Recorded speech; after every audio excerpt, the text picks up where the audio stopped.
Hi everybody from a beautiful day in Skyrim, and this is old Skyrim, one of the very first mods that I ever downloaded years ago. This one's called Build Your Own Home. It's by Super Nasty Pants. What a great name. And it's from 2012. It's modular, it's customizable, and I'll show you where we are. So we're right near the abandoned prison, there it is. And it's this woodland home that you're looking for. It's just literally up the river from the shack. And when you get here, there's a very handily placed shed for you with a wood chopping block, and there's a couple of volumes. So first of all, there are the plans, so you can see what you can do with it. When I say it's modular, it really is. You can build all sorts of things. So there's the framework and foundation, the home, fireplace, second floor, basement furniture, hidden lair. Everybody wants one of those, surely. Fishery and camp, farm, animals. I'm no milk drinker, but I love cheese, that's funny. Scaffolding takes you over the river. Tannery, I remember this so well. Watchtower, smithy, waterfall scaffolding, alchemy garden, training area, distiller and storage. As you can see, there is a lot that you can do with this place. So there's a his. To have some fun today, yes? Yes. So there's a his plans, and here's his journal, which is super long. So, you know, pick it up and read it at your convenience. And you may be wondering, where on earth is the workbench? Handily placed wood chopping block. Thank you, Mr. Mod Author. And it's just down here. And on it you'll find a deed. Handy. Lentius Peroni, Imperial Officer. Cheers, dude. And the workbench. Excuse me, my voice is cracking. So, clear the rubble. Well, thanks. It's just given me some firewood and an iron ingot. That's nice. Oh, wow. Check it out. It's all gone. Neat. Okay, build foundation. I have no clue what... Oh, those are the materials I gained from clearing the rubble. That's handier. Otherwise, I've no idea what I've actually got on me. Okay, now it's pitch black. Oh, but we have foundations. Hopefully you'll be able to see that.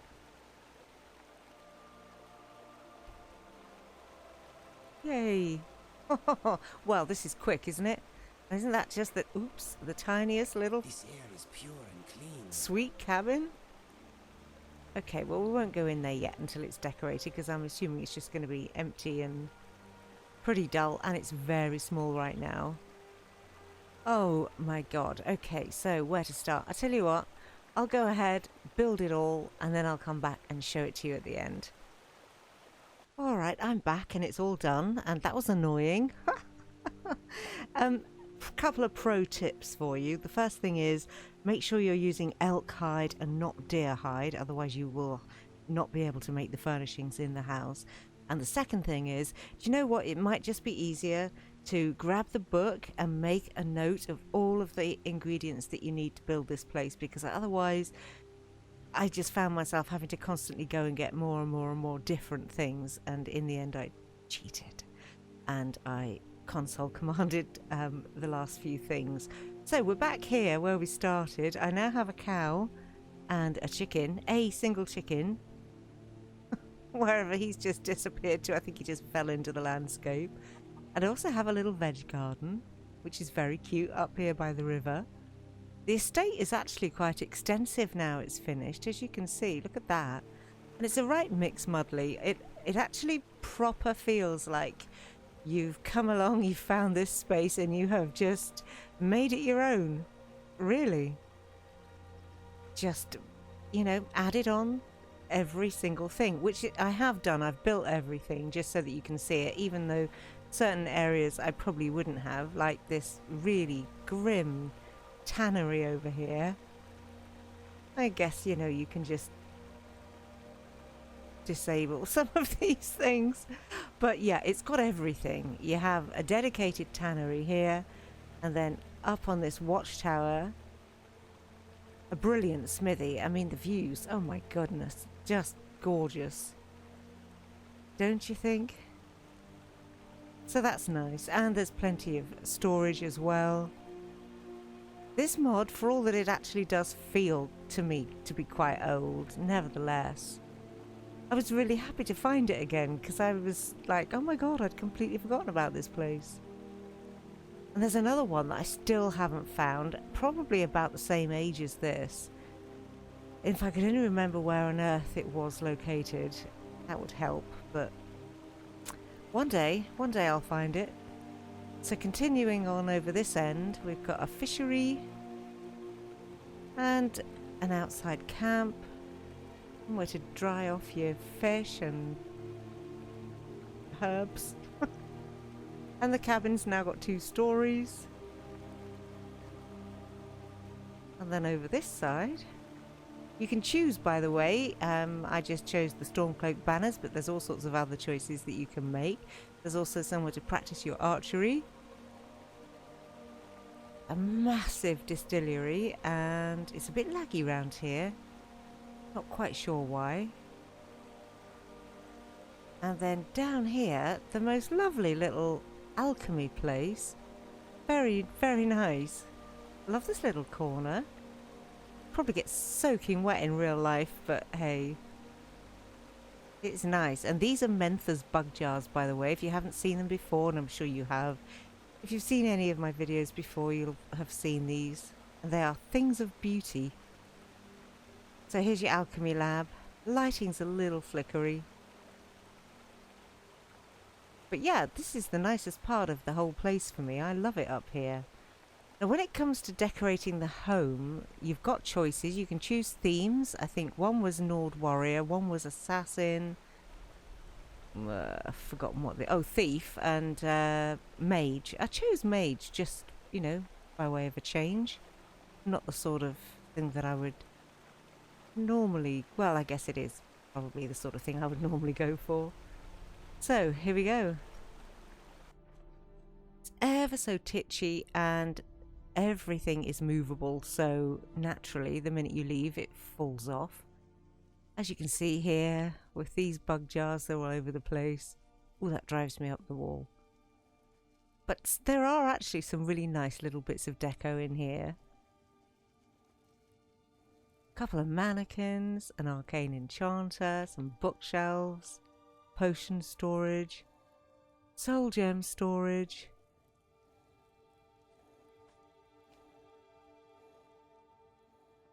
And it's all very attractive, don't you think? Look at these tiny little ingredient jars.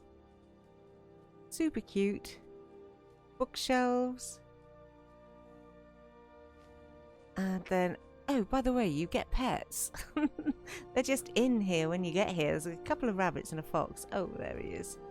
I could hear him breathing. And here's your shrine area. Excuse me, Mr. Fox. Obviously, if you don't want him in here, then you can just disable him. I kind of find it quite nice to have pets in the house. Normally have cats, but, you know, a fox will do. So, yeah, pretty bits of deco. I like it. Might be a bit drafty, but, you know. Dude, will you stop getting under my feet, please? Makes a change from Bunny, doesn't it? And you also have a basement. I have no idea what Inigo's got himself off to. Well, there's the bunnies. Hey, guys.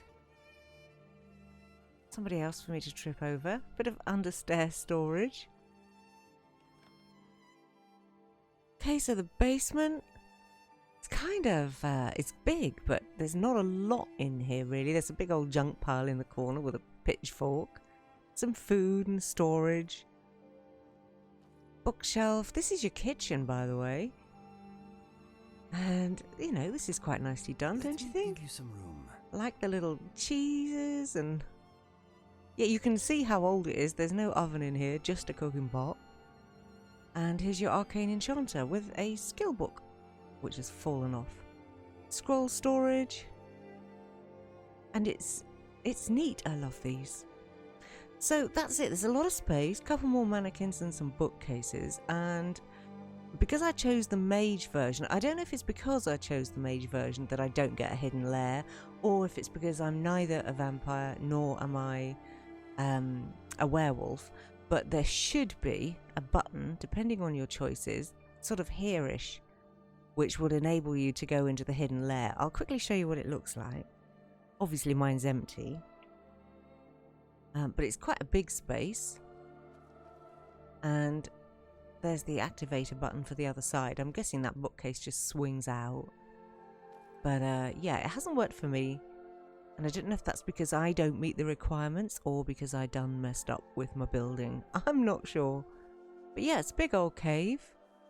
I mean, you know, you could use this, couldn't you, to just spring up a whole bunch of plants. I certainly would for alchemy purposes. I would just use Mentha's more colourful plant summons and primans, Kajit Kalshan, and I just fill it with poison blooms and goodness knows what else. Because there's no soils in here, unfortunately. So, oh hey, somehow Inigo just managed to get in here and disappeared again. It was weird. Oh yeah, I can't have poison blooms, can I, without soils? I was going to suggest using more growable plants. If you're clever with a creation kit, you could always do that yourself. I'm not, so... I would like to see this, actually, when it was all done up with a vampire or werewolf theme, but sadly, we're not gonna, because I am neither. Anywho, that just about covers everything. It's a fine home, and I have kind of warm and fuzzy feelings about this. I think because it is such a long time ago that I saw it. It hasn't aged badly, but of course these days, I don't know if it's because, well, certainly I am, spoilt to death, I think, by the colourful and fabulous mods that there are available now. That to me, it's kind of, you know, it was probably unique and amazing in its time. And it still does have quite a unique building system for sure. And I love the spot. I wish I could remember what the other one was that I had and adored. But yeah, this is nice. I like this place. I will continue my mission to try and find it and show it to you one day. But in the meantime, I'll leave you with that gorgeous view of Skyrim and call that the end of this video. Thanks as always for watching. Thank you for making 2020 such a wonderful year for me. I have loved all the interaction with all of my kind viewers, all your comments. I look forward to them every day and I really appreciate you. So thank you for that. Take care and stay safe, everybody. I'll see you soon for the next one.